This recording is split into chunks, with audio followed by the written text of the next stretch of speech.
saat ekonomi melambat dan kekhawatiran soal daya beli semakin terasa, sebuah gelombang baru justru muncul sebagai penggerak utama, yakni revolusi konsumsi melalui belanja cantik. Bukan cuma sebagai lifestyle, namun produk kecantikan berubah menjadi salah satu mesin pendorong pertumbuhan ekonomi Indonesia. Ya, sebelum kita ke jajan cantik, mari kita lihat dulu peta makroekonomi nasional kita. Dari data yang kami himpun per kuartal 3 2025, konsumsi rumah tangga masih menjadi tumpuan utama terhadap PDB nasional atau menyumbang sekitar 53% dari keseluruhan atau tetap terjaga di kisaran 4,89%.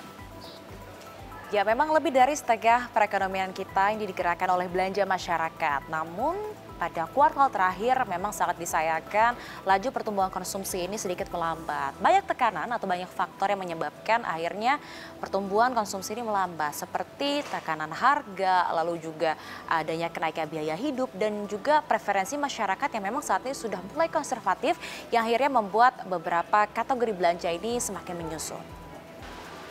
Meskipun terjadi pelambatan, namun ada satu kategori yang tetap tumbuh positif, yakni pada kategori beauty care maupun produk kecantikan.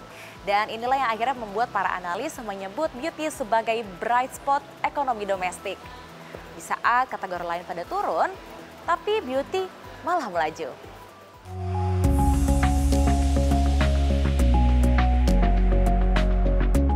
Pertumbuhan ini tidak lepas dari ledakan e-commerce. Pembelian produk kecantikan kini dilakukan dengan cara yang jauh lebih spontan, lebih mudah, dan tentu saja lebih murah berkat diskon agresif dan biaya pengiriman yang semakin terjangkau.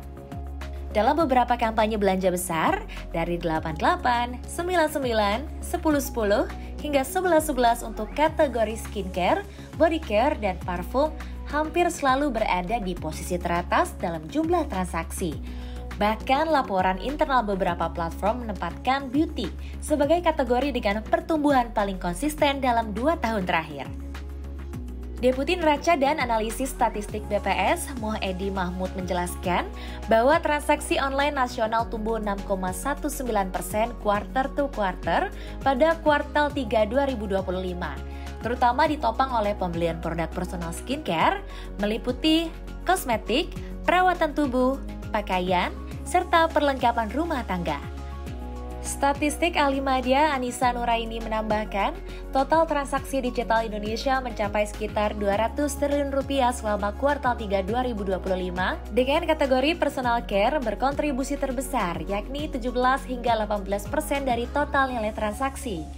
Angka ini jauh di atas perlengkapan rumah tangga di 14% dan pakaian sepatu 11 hingga 12%. Tidak hanya kaum hawa, konsumen laki-laki menjadi pendorong baru industri ini.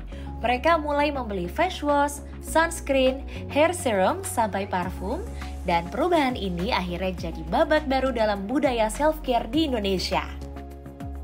Dari hasil jejak pendapat singkat kami di sejumlah kawasan perkantoran, sebagian besar pekerja muda mengaku bahwa setiap kali gajian, pembelian yang nyaris tak pernah absen adalah produk perawatan tubuh. Mulai dari sabun mandi, lip care, face wash, hingga parfum untuk menunjang penampilan kerja. Menariknya, konsumsi ini bukan hanya FOMO atau fear of missing out. Banyak dari mereka menilai belanja perawatan diri sebagai bentuk self-investment, investasi kecil namun memberikan dampak besar bagi rasa percaya diri dan produktivitas. Apa ya, kan face wash sih sejauh ini masih, skincare itu cuci muka termasuk skincare. Iya sih, paling sejauh ini masih itu sih. Sunscreen kadang ya, kalau misalnya kalau udah habis baru sunscreen, tapi belum rutin banget jadi belum begitu masuk. Sama kadang body lotion. Iya, nggak setiap 1 bulan, tapi biasanya aku ngalokasiin khusus setiap 1 bulan sekali. Cuma kan nggak setiap 1 bulan sekali. Biasanya aku sebulan sekali ngalokasiin khusus 500.000 gitu. Tapi kan nggak 1 bulan sekali untuk belanja, bisa kadang 2 bulan sekali atau 2 bulan lebih kadang. Biasanya basic skincare, terus kayak body care atau shampoo gitu-gitulah. Iya, untuk kepercayaan diri juga sih Kak, karena ya bagian dari merawat diri aja. Kalau keluar rasanya kalau nggak pakai itu mungkin kayak ada yang kurang aja gitu. Nggak per bulan sih, paling per 2 bulan, per 3 bulan buat sabun, sampo, deodoran, terus cuci muka, terus hair gel, dan lain-lain gitu. Total 700. So, untuk 3 bulan biasanya? Iya, karena dibelinya bulk ya, jadi paling misal keluar sekarang tuh sekitar 1,4-1,5 tapi untuk 3 bulan sejelang. Ya, fenomena ini disebut shifting behavior, di mana ini terjadi pergeseran perilaku atau perubahan perilaku konsumsi karena adanya tekanan ekonomi. Misalnya harga barang-barang pokok meningkat atau naik, ini akhirnya menyebabkan masyarakat banyak yang menunda untuk membeli barang-barang besar seperti gadget, elektronik, dan juga furniture. Ya, namun konsumen atau masyarakat ini tetap mengalokasikan dananya untuk pembelian kecil namun dapat memberikan efek yang cepat untuk kepuasannya. Nah, laporan dari Euromonitor dan juga McKinsey menyebut bahwa tren ini sebagai affordable treats atau pembelian yang dapat memberikan efek kepuasan atau quick emotional return. Nah, produk-produk seperti skincare, body care, kosmetik, dan lain-lain ini masuk dalam kategori tersebut. Namun jangan salah loh, pembelian-pembelian yang kecil-kecil ini juga dapat menggerakkan arus transaksi yang dapat menggerakkan roda perekonomian nasional.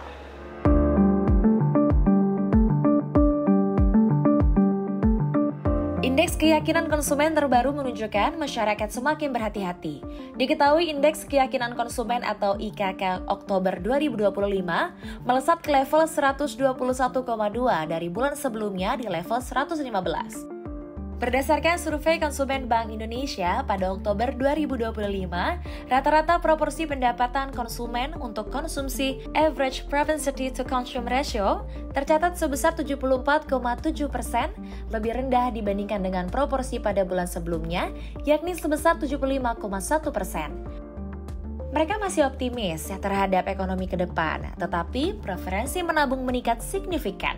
Artinya, konsumen menyeleksi secara ketat apa yang ingin mereka beli. Belanja besar yang sifatnya high commitment mulai ditunda, namun belanja low risk seperti skincare dan personal care tetap berjalan. Dan disinilah letak uniknya, meski ada perlambatan konsumsi, beauty tetap menunjukkan ketangguhan. Konsumen menganggap perawatan diri sebagai kebutuhan primer baru, tidak kalah penting dari makanan dan transportasi. Bagi sebagian besar pekerja, tampil bersih, rapi, dan wangi bukan lagi pilihan, melainkan norma sosial di lingkungan kerja modern. Lonjakan konsumsi beauty tidak akan sebesar ini tanpa kehadiran e-commerce, platform digital yang menciptakan permainan baru, seperti flash sale, cashback, bonus ongkir, dan promo harian yang akhirnya membuat belanja skincare semudah menyentuh layar. Selain itu, banyak brand lokal memanfaatkan tren ini. Mereka berinovasi menciptakan produk dengan formula baru, kemasan menarik, dan harga kompetitif yang membuat konsumen tidak ragu untuk mencoba produk baru setiap bulannya. E-commerce juga membuka pintu bagi edukasi massal, seperti tutorial review, influencer skincare, dan kampanye Skin First membuat masyarakat makin sadar akan pentingnya merawat diri. Dari sisi pemerintah, ada sejumlah kebijakan yang dorongan utamanya di kuartal 4. Juru bicara ekonomi Istana Republik Indonesia, Fitra Faisal Hastiadi menjelaskan, paket stimulus yang selama ini dirancang senilai 16,3 triliun rupiah baru benar-benar berjalan di Oktober dan November. Artinya dampaknya baru akan terlihat di penghujung tahun dan diharapkan mampu menggerakkan belanja masyarakat. Terkait konsumsi, ia mengakui bahwa dari kuartal 1 sampai kuartal 3, laju belanja rumah tangga memang berada di bawah pertumbuhan ekonomi. Untuk itu, pemerintah mendorong pembentukan ruang-ruang ekonomi baru, terutama di sektor jasa dan ekonomi kreatif yang pertumbuhannya selalu di atas 9% dalam 2 kuartal terakhir. Sektor inilah yang diharapkan menjadi pemacu belanja rumah tangga secara bertahap. Soal pergeseran perilaku konsumsi, Fitra menegaskan bahwa media sosial bermain sangat penting. Munculnya leser ekonomi dan budaya content creation membuat masyarakat lebih memilih produk-produk yang menunjang penampilan dan rasa percaya diri, termasuk skincare, body care, dan personal care lainnya. Inilah yang menjelaskan mengapa belanja beauty tetap naik meskipun pembelian barang-barang mahal mulai dipangkas. Ya, jadi untuk pola konsumsi memang masyarakat sekarang banyak terpengaruh oleh sosial media ya. Jadi leisure economy, kemudian social media activities membuat mereka behavior konsumsinya itu lebih tendensinya untuk kemudian mencari experience yang pertama. Yang kedua adalah karena juga terkait dengan content creating dan mereka harus tampil bagus di sosial media, maka ya ada peningkatan konsumsi di sektor-sektor yang sifatnya untuk kemudian meningkatkan performa mereka ya di sosial media. Nah, jadi perilaku ini memang sebenarnya sudah terjadi selama beberapa tahun terakhir ya. Di saat yang sama, masalah lain muncul, yakni kelas atas cenderung menahan belanja di dalam negeri dan memilih membelanjakan uangnya di luar. Karena itu, pemerintah saat ini tengah fokus menciptakan sinyal positif agar top spender mau kembali membelanjakan dananya di pasar domestik, terutama di momen Natal dan Tahun Baru. Menurut Fitra, apabila sinyal positif berhasil ditangkap, belanja kelas atas akan kembali mengalir di dalam negeri dan menjadi pendorong tambahan bagi pertumbuhan ekonomi. Nah, tetapi kalau kita lihat apakah orang kaya itu akan belanja di sini, nah itu tergantung sinyal-sinyal positif yang dilakukan oleh pemerintah. Nah, makanya pemerintah yang sekarang ingin coba melakukan pembaruan sinyal, sehingga sinyal-sinyal itu lebih tertangkap lebih positif. Dan orang-orang kayanya itu bisa spend more, terutama di kuartal keempat ini. Dan aktivitas Nataru ini yang saya rasa sangat penting ya, untuk kemudian diutilize oleh pemerintah, dan pemerintah sudah melihat bahwa itu adalah tantangan sekaligus peluang.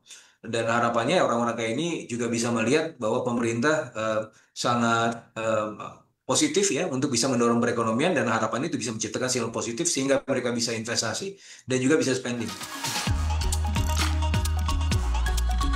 Dari kacamata ekonom, kenaikan konsumsi di triwulan 4 bukan hanya bergantung pada stimulus. Di saat masyarakat mulai mengurangi belanja-belanja mahal, seperti gadget dan elektronik, perhatian mereka bergeser ke belanja kecil yang membuat mereka merasa lebih baik, termasuk personal care dan produk beauty. Pergeseran ini juga sejalan dengan perilaku kelas menengah yang kini semakin selektif dalam mengeluarkan uang. Kedepan momentum konsumsi diperkirakan bertahan hingga awal 2026, didorong oleh puasa dan lebaran yang jatuh di bulan Februari hingga Maret. Namun, tanpa perbaikan daya beli yang permanen, kenaikan ini tetap akan bersifat sementara. Salah satunya tadi yang shifting adalah kebutuhan untuk gadget yang mewah-mewah gitu ya, yang harganya lumayan tinggi. Nah, terus kemudian juga mungkin untuk penampilan ya, artinya lebih brand minded begitu ya, mungkin HP banyak mereknya, tapi mungkin HP-HP tertentu yang sangat mahal begitu ya untuk membantu citra diri lah. Itu banyak yang menurunkan konsumsi di level itu. Artinya pendapatan mereka ya mungkin stuck gitu ya, atau bahkan turun gitu ya, sehingga mereka beralih. Nah, itu gambaran pertamanya itu pada luxury goods itu tadi turun gitu. Nah, ya tetapi pada sisi yang lain ya tadi ada yang meningkat ya di sisi kosmetik gitu ya. Terus kemudian sebetulnya perilaku pihak itu sebetulnya pada konteks kelas menengah begitu, karena mereka memang sangat sensitif terhadap perkembangan dari income mereka begitu. Nah, adapun kalau perilaku menabungnya ya yang saya lihat itu terutama untuk rekening di bawah 100 juta itu kondisinya memang kecenderungannya masih menurun ya kalau menurut saya yang saya pelajari. Ya pemirsa, fenomena jajan cantik ini memang menjadi cermin bagaimana kondisi ekonomi kita saat ini. Di tengah tekanan ekonomi, memang banyak masyarakat yang ingin masih tampil baik, percaya diri, dan juga masih ingin memiliki ruang untuk perawatan. Selama kebutuhan untuk menjaga kesehatan mental dan fisik tetap terjaga, nampaknya industri kecantikan ini akan tetap tumbuh positif dan akan menjadi penopang di ekonomi kita. Ya, memang masyarakat pola konsumsinya tidak hilang, namun hanya berubah saja. Dari Jakarta, Serliana Salsabila dan Adiandono, CNBC Indonesia Beyond Business.